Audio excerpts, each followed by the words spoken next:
Welcome here. Welcome back to Camp Life. I love you being here for a Leadership Life episode because to me, there's a heck of a lot of you that screams about leadership, a very demonstrative style of leadership.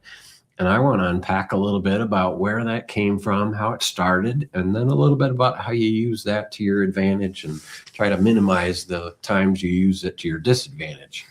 But start with beginning. Who really created that in Tom? You're a naturally driven person. So first of all, thanks. It's great to be here, and we love our partnership with you. And it's great to be in what I call the basement of Switzerland, a nice place to just come visit, talk about anything goes, which obviously Is your style. Kind of is our style, is my style. And where does it go? I think it's that competitive nature that my brother, my father brought up, really due to a lot of it in athletics. Like, you haven't done enough, whether it was playing basketball, maybe having a great game, having 20 some points. Well, hey, you missed 5 free throws. Or, hey, when you play, you may have had a great game. You played with your shirt tucked out.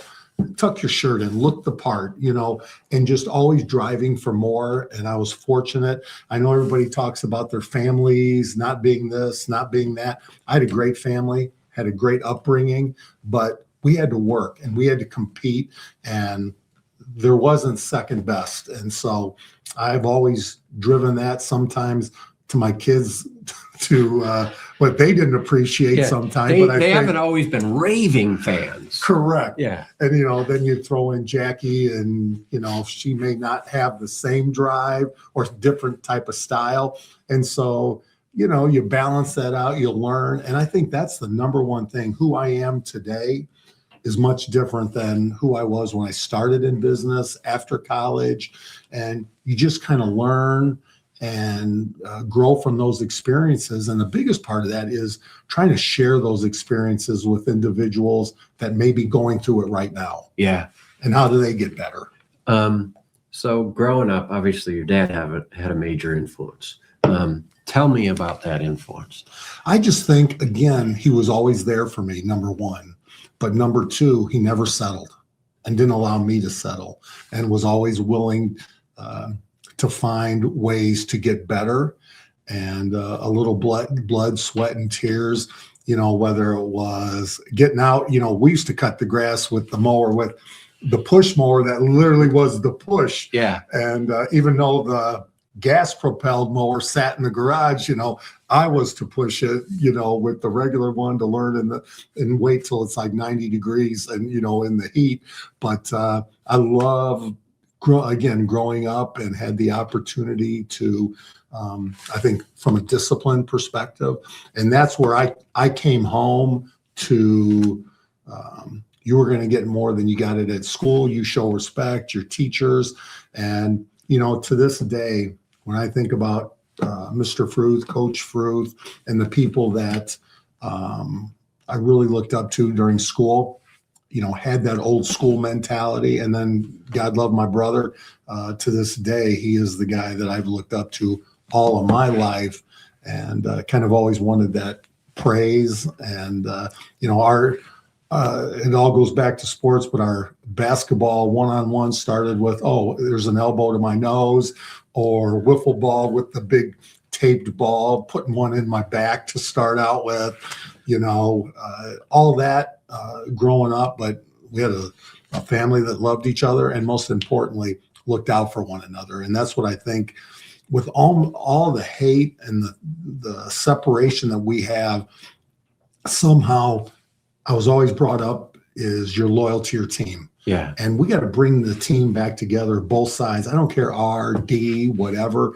but let's do what's right, and let's bring people together, kind of like what you do. And we love our partnership that you put out there for report on the positive, because anybody can talk negative, say bad things. It takes a lot of work to bring the positive and everybody working together. You're known as a pretty tough individual. You're not afraid to stand up for whatever you believe in or push for a cause or a project.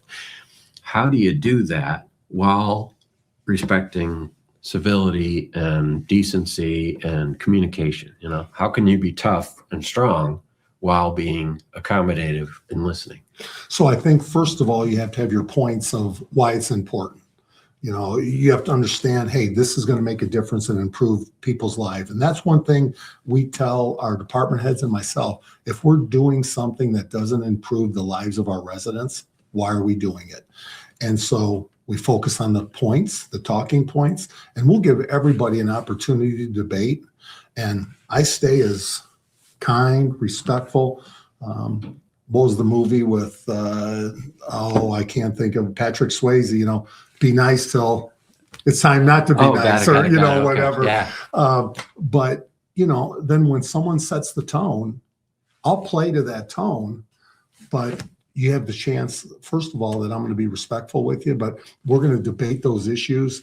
And we have a relentless t-shirt that if we think it's the right thing that'll make a difference in people's lives, we're going to stay on it and wear people out. And that's how we've done things in my personal life, in business.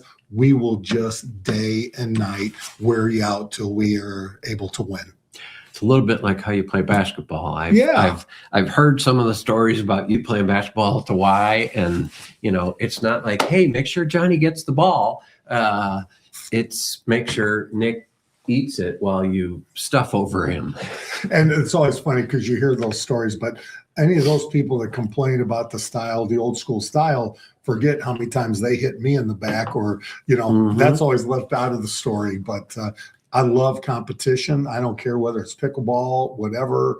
And I think that's what drives me. And I want my kids to be proud of that. We want to do it the right way. Yeah. And, but when the competition hits, you're going to wear people out, and we're going to outlast them.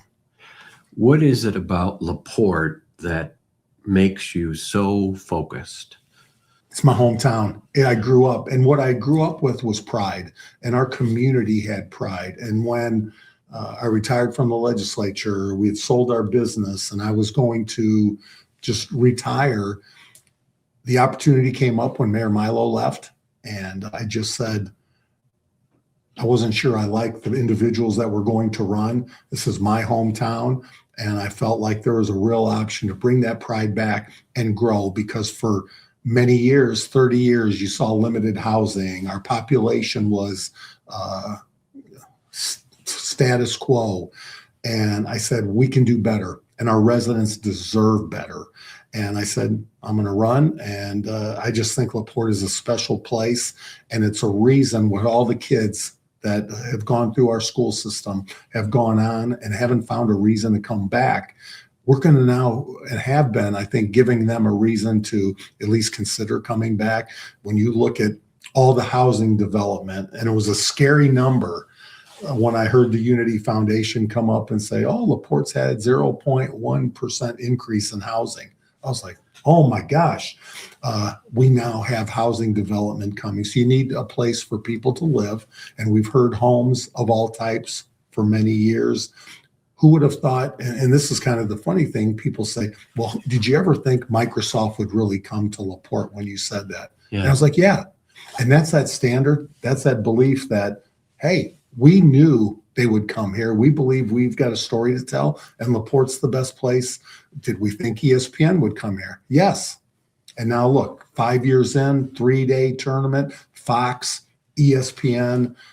It's just a unbelievable community that I think is special, and our residents deserve that standard, that work ethic that our whole team is putting in. And I think across the board, and we're not perfect, but we're driving towards improving their lives every day.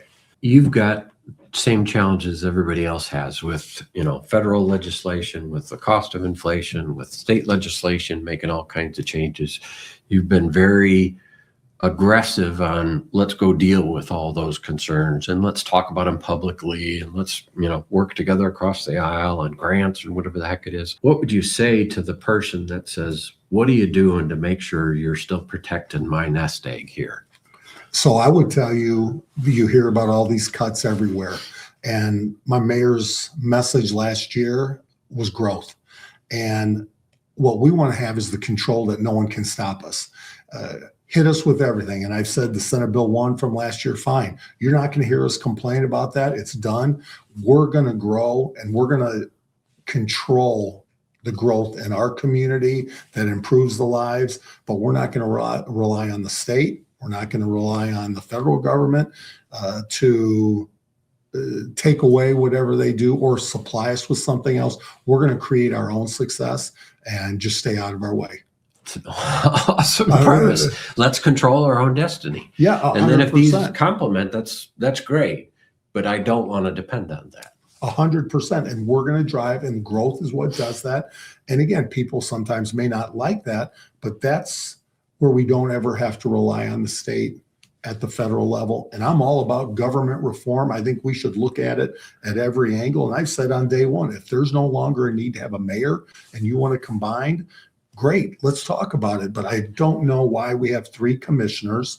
That's something I brought up. And if 3 is the right number, let's talk about 3 governors and 3 mayors. And that's how silly that sounds, that we need some reform, some savings for the property tax owner. But I'm telling you, the way our tax rate has done, how we've gone down, we're giving 25% of our revenue back to homeowners in the property tax reform.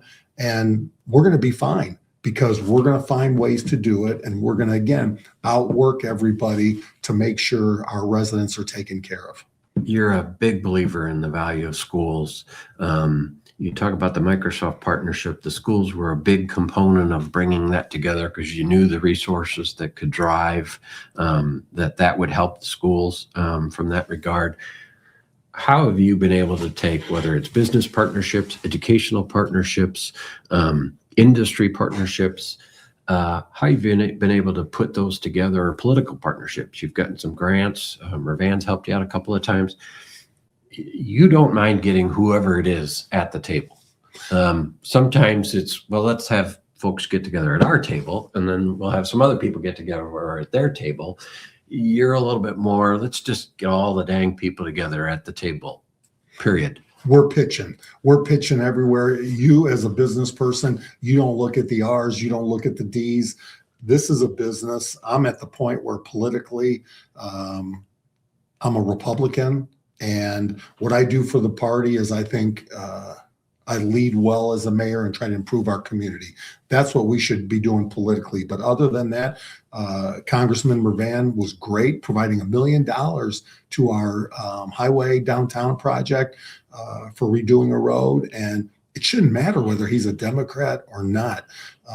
We work with all comers. And if you want to be part of improving lives, we're going to work with you. But there's not somebody we're not going to meet with or talk to help make life better. Tell me a little bit specifically about the partnership with the schools. You're doing some innovative things in terms of career education and technology. Your relationship with the superintendent has been really tight. Dr. Wood, fabulous. I love her leadership. You talk about somebody that's moving our school system forward. It's her, and now that we're doing some of those workforce issues like welding, when we need to prepare kids for welding and doing these things. But what I really love is with the Microsoft partnership. The Microsoft partnership is going to bring the Tech Academy to LaPorte. And there's no secret, all the schools are competing to be the best right now. Their dollars are dependent on it. And if all of a sudden LaPorte can say, hey, we've got a Microsoft Tech Academy that nobody else has, that's going to be a driving point that we're going to draw those kids that may have left LaPorte, draw them back in, and we're going to compete. And I appreciate all the school systems around, but no offense, we're coming for those kids and we want to bring them to LaPorte. Is there anything you're not competitive in? That's a tough one. And sometimes I have to sit there and go, God, do I have to compete on this? Take a breath, you know?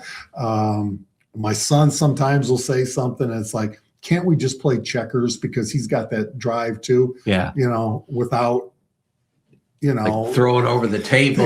And saying, all right, break the table in half. It's coming, throw the checkers at each other, depending who wins and loses. But no, and it's fun to compete in life.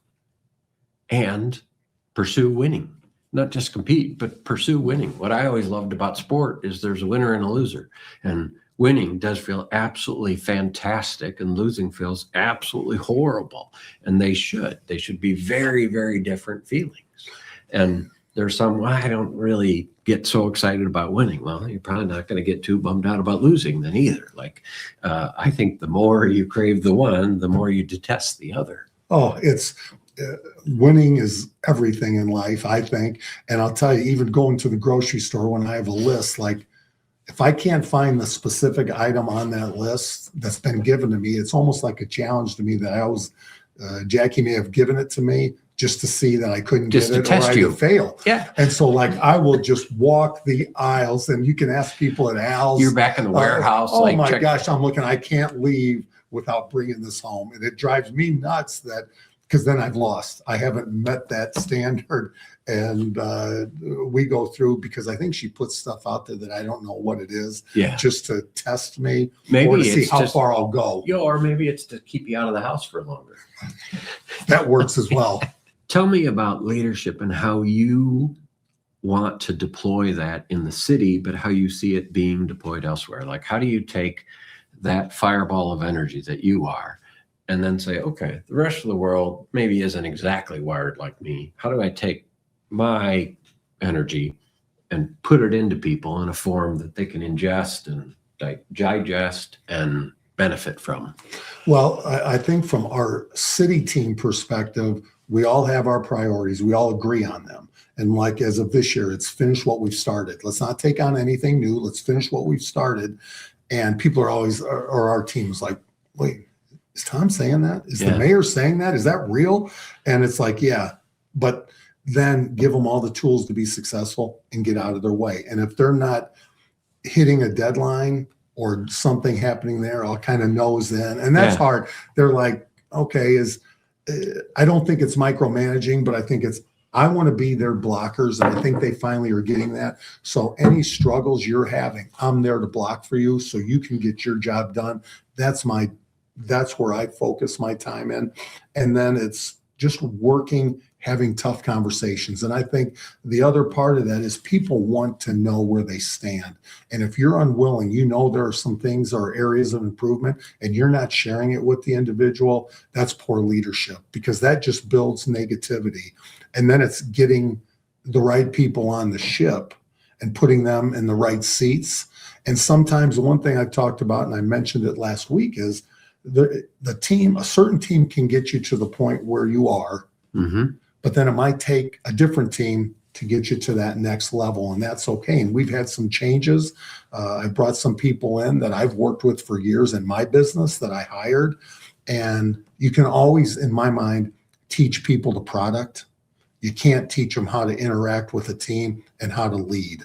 And so I'm a strong believer in that. Let's get them in there. We'll teach them about roads. We'll teach them about whatever, but they're also going to have that drive, that standard, that they know the expectation that I have. Yeah. The Civic Auditorium, for example, we're going to drive that Civic to great success. I can't wait, because I brought Rhonda Ashcraft in, and she does fabulous. She worked with me for many years, and I have trust. And trust is important to me, that we have people that I know are going to do the job to win, and they hate losing as well. Yeah. Well, they know enough about your style and your culture and your passion. And they just say, if I didn't like that, I wouldn't go there. But if I like that, it's because I think I can achieve something that's extraordinary, and I want to be on a team that could do it. And I don't think you're ever selling them. themselves. I don't think you're ever selling them off, oh, this is going to be the most comfortable place, and I'm just Mr. Reassurance all the time. I'll handle you with kid gloves. I think they're saying, no, I want to actually be on a winning team. Look at the Bears. Yes. Ben Johnson didn't come in and just said, Caleb, I'm going to help you feel better. No, I mean, he was very, very hard on their crown jewel, and their crown jewel says, thank you for making so much of me in 1 year. And look what happened. Look at the success. And I think that's what it takes. You have to be a chameleon, and you deal with certain people differently, but the standard doesn't change. And some of the new people, it's fun because, like I said about Rhonda at the Civic, I could pull out a basketball, and if I hit a free throw, she'd come out and say, I'll hit 2 of them. Yeah. She has that internal, she has that competitiveness to Courtney Parthune. You know, I worked with her for many years in our clerk treasurer, and she holds people accountable. And we have Jerry Jackson, a state champion wrestler, to Bert Cook. Bert and I are from the same mold. We understand each other. There just is across the board so many people that have the same drive, that have the same understanding of what we want to accomplish in LaPorte. And they all realize they're not in it just to get by, but they see that LaPorte is a special place, and that we want to see it through to make LaPorte something that it's never been. What would you say about positivity? Not just in the news, but in form of communication and connectedness. There's a tremendous divisiveness that's impacting local, whether it's a school board meeting or city council meeting or discussion on Facebook or considerations of data centers or anything else. Why is it more intelligent to interact positively? Not just why is it nicer? Why is it more intelligent to interact positively?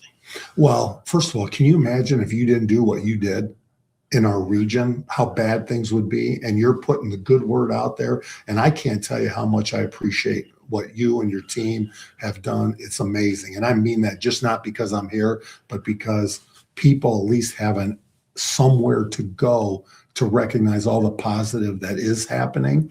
And as I've said to the people that are negative, at some point, I mean, say what you want about me, personally attack, say all those things, but at some point you're gonna have to talk to me about the problem. So get through it, let's talk about it. But positive, starting out with respect, starting out with something that, hey, I saw your son do this, or your husband do this, or work did that.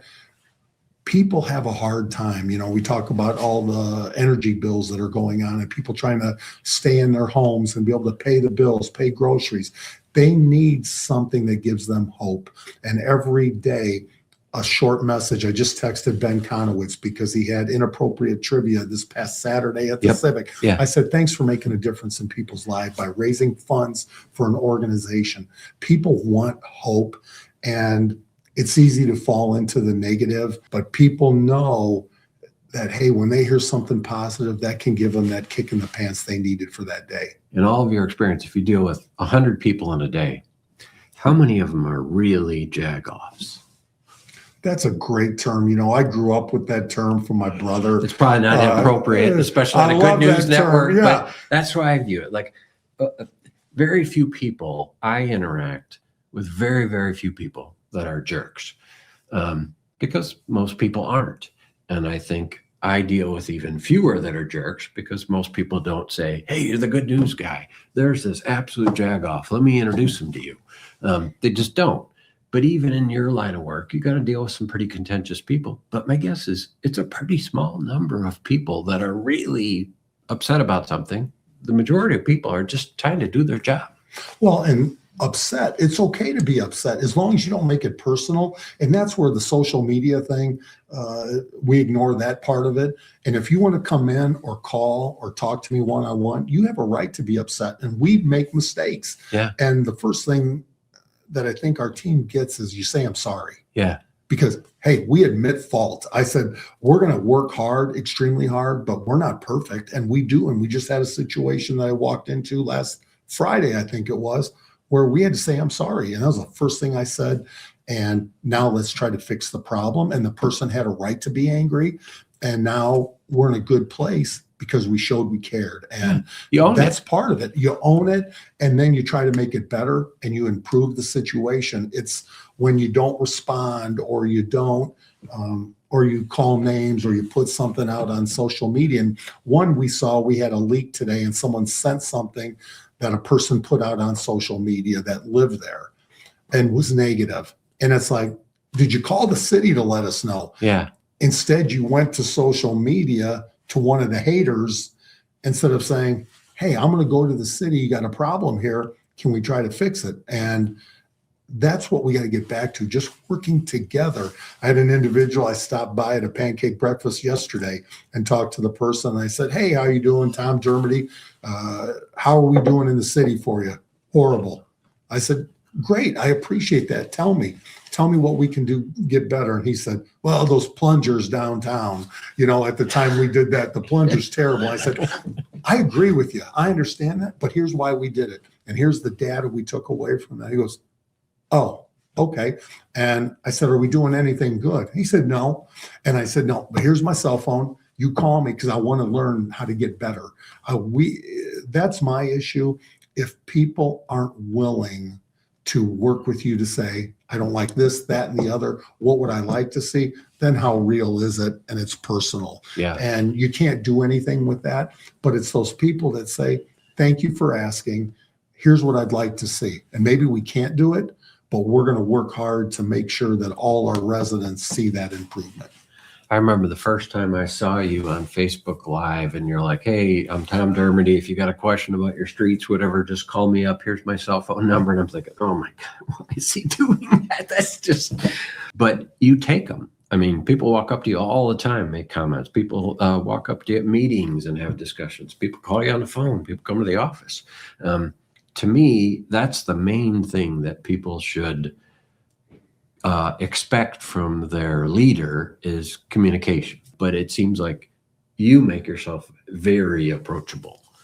With all that's happening, we've talked about it, all the R's and the D's and the fighting, the issues, we just talked about the energy cost and so forth.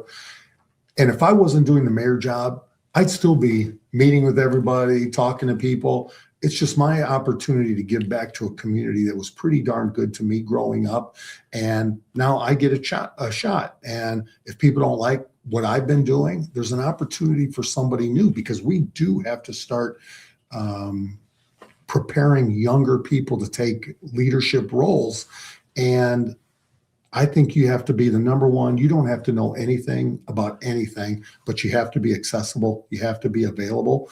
And so whether it's giving my cell phone out, whether it's coming to an event, I'll come to your house, come to City Hall, talk just to you at saying breakfast. Hello, talk to me at a breakfast, or me interrupting your breakfast.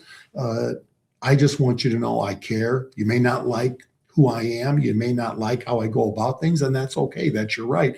But know that I'm still trying to do what's best for LaPorte. I don't gain anything else on the side or on this. These people say, oh, all the mayors, they get financial support. I go, come look, show me where. Yeah. Show me where I'm missing that money, because I certainly don't have it in a bag somewhere hiding.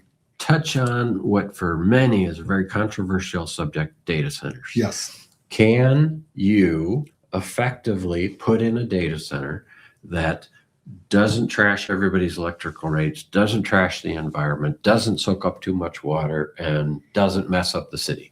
Well, I think we're there. I mean, number one, we've seen President Trump say Microsoft's going to pay their own way. They're going to pay for all their infrastructure and then their costs, so it doesn't end up on the rates of residents, because our number one thing is to protect our residents. Number two, the governor has said the same thing. Number three, NIPSCO has set up GenCo so that they will pay for their infrastructure and pay for their own bills. When you talk about water, our water superintendent, Tim Werner, was so upset when he realized how little water Microsoft's going to use. He was like, God, I'm not going to barely be able to bill them for anything. And so environmental, we're going to protect all of that. And I think we have a great partner in Microsoft that's going to make that happen. But the interesting thing is also, if people heard that we were going to create through Microsoft 200 jobs, people would be, oh my gosh. And the number one thing people said, besides something to do when we took over in 2020, we need some better paying jobs. And all of a sudden, if Microsoft in that tech future job program, if we said you're going to make $75,000 a year plus benefits, people would be, oh my gosh, 200 of them, that'd be great. So we have to say and know that we have to accept these might be the jobs of the future, and they're going to continue to change. But we want to be in that discussion of AI, of everybody using their phones or having Netflix and all those things. Everybody want to do that, because the other thing is, well, then let's just not allow cell phones in our community anymore. That's not real. So data centers, and I think the first one is happening. It will happen very soon, and we have to be a partner in that and make it happen. We can't just say, oh my gosh, that's controversial, so we don't want to do it. And we're willing to take on those topics and subjects that might improve lives of our residents, but make it a little bit uncomfortable to go through the process. And what's the driving force that says this is really worth it? What does Microsoft mean to LaPorte? That's a great question, because it changes our future. You already see what they're going to do with the schools, with the academy. We're going to see creating jobs. And we know AI, tech, everything, that's where it's leading in the future. So having Microsoft, a name that everybody knows nationally, in the world, in our backyard, in LaPorte, puts us in conversation to basically who knows what in the future. But we know when it comes to tech, we're going to have a say. Awesome. Young leaders, you want to grow them, whether it's in the city, whether it's in community organizations or for-profit groups. You want to see more and more of them grow. What advice would you give to that young professional to get to the point where they could be leading a city or a company or a department? Number one, it's not about you. It's about everybody else. You serve yourself last. Number two, when things get tough is when you'll learn about people. So suck it up a little bit, and you're going to go through those ups and downs, those hard times, but you'll make it through. If you're doing the right thing or what you think is the right thing, you'll learn about who your friends really are. But if you're not driven for success, don't do it. But you've got to open up yourself to look yourself in the mirror and say, am I strong enough to do this? And I think you'll be a better person because of it. You're going to fail. And I'm sure, as you know, you'll learn more about those failures than you do about the good. Anybody wins well, or for the most part, everybody wins well. But you'll learn a lot about people when you fail and how you react and how you deal. Sometimes people see confident, assertive people like yourself, and they say, well, that guy's confident because he wins all the time. Tell me about being a loser. Has Dermody ever lost? So I would tell, I don't know if I've lost or won, but things happen in life. And, when I was 26, I got hit with cancer. All of a sudden, all those little things that I thought were so bad in life were like, boom, this is nothing compared to what I was about to go through, and losing 20 pounds a week, going through surgery, chemotherapy. I'm the best bald guy around. When I was bald, I lost all my hair, but you realize, when not only with myself, but you see the other people, you sit in a bed or a recliner, and there's all these people, some passed away while you were there. You realize life's not so bad. The issues that you thought were a struggle are now like, what is somebody going to do or say to me right now or in my life now that's going to affect me more than what surviving cancer did? There's nothing you can do. Oh, we have this problem, or these potholes, or the people are screaming. Okay, so let's find a way to that's a dot on this paper, like this little grid paper. That's this dot right here. But let's not, it's very important, but let's not lose perspective. That's like the dot. Cancer is like this. And I'll say that's a lot bigger. I'll say that to a lot of people that are upset, almost in tears sometimes. Yeah. What's wrong? Who's sick in your family? What happened? You lost your house. Yeah. You did. Well, no. It's this delivery didn't happen on time. Yeah. Okay, think about that, and you're going to have bumps and bruises all along the way. As long as you know that, take a breath, work through and learn from that situation. And that's the other thing I tell the young leaders. You're going to make mistakes. No one's asking you to be perfect, but learn from it and don't make the second or the same mistake a second time. And I think that's what is important. Like we were talking about our streets and our downtown, we're not completely happy with how we get all the snow off. So it might be partnering with some private firms. It might be trying something different. And guess what? One of the times it didn't work. And as I said, it's okay. We failed on that situation. Yeah. It doesn't work. But that doesn't But mean we you stop learned. trying. You just try something else. You keep pitching and you keep trying. Not everything improves at an immediate pace. Sometimes things improve at a little bit more glacial pace. But the point is, if you know it's the right thing to do, you can overachieve it. It's just going to take you a while. Well, and part of that is you talk about what have you failed at? I had some businesses, do this, do that. Oh, I can do this, I can do that. And then you get into it and it's like, I don't know what I'm doing here. I better allow someone else try to sell it, take my loss. And I've taken some financial losses due to that. And it's like, oh my gosh, you'll learn from that. And sometimes it's best to do what you know and stay in your lane, in that lane, and be the best you can be at the lane. And that's why we've talked about finish what you started.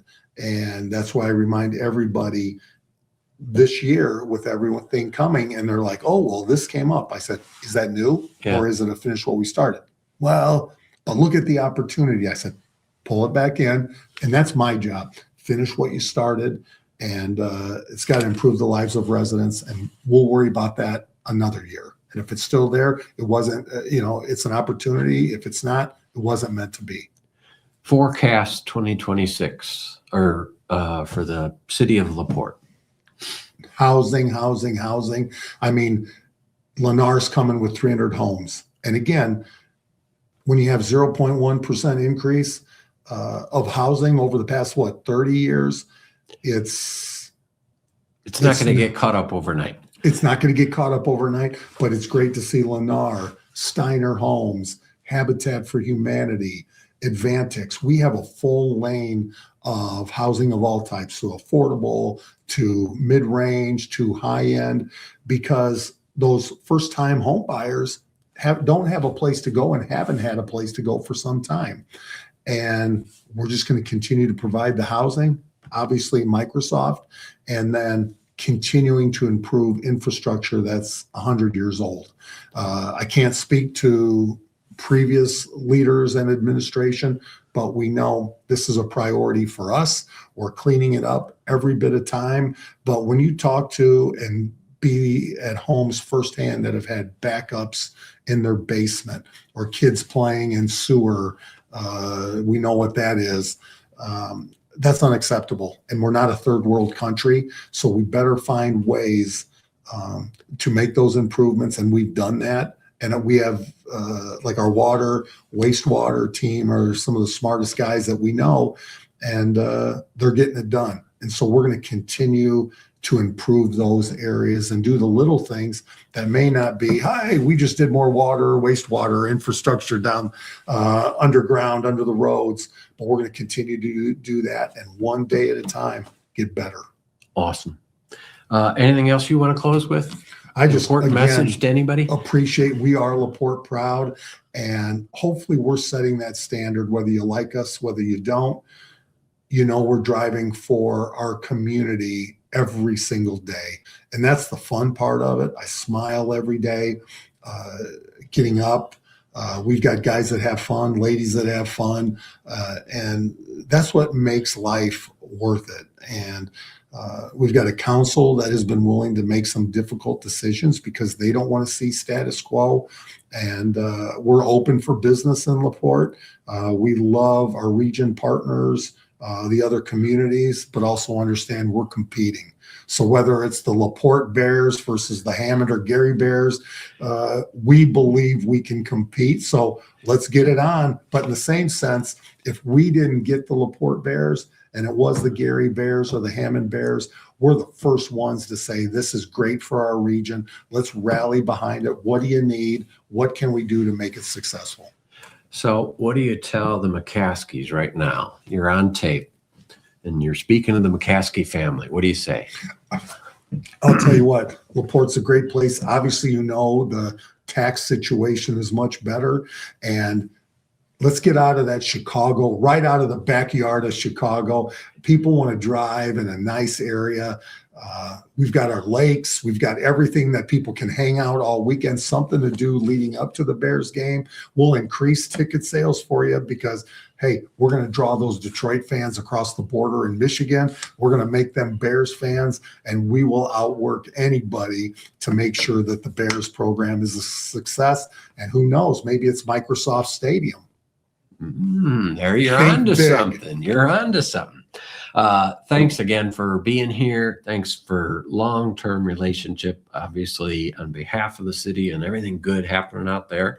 But thanks for sharing a couple lessons about how leadership works. Well, geez, after all this time to only hear a couple, too, that's not doing well. There's one or two. I don't know. I'm batting 100 or something. But no, it's a lot of fun. And you've set a standard for the region that we all should be following. Why we would even follow other media outlets. People need that hope.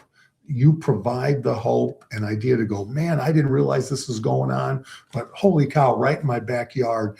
Everybody needs to get on board with you on the website and check it out every morning. But the positivity every day, wake up and recognize you can make a difference in life. It's just amazing. And there's so many things you can do, from mentoring in LaPorte to serving meals. Just do one thing and your life will change to the better, or for the better, forever. Well, thanks everybody for watching. Thanks for being here as always. And 219-363-7293 is my cell. Text me, call me day and night.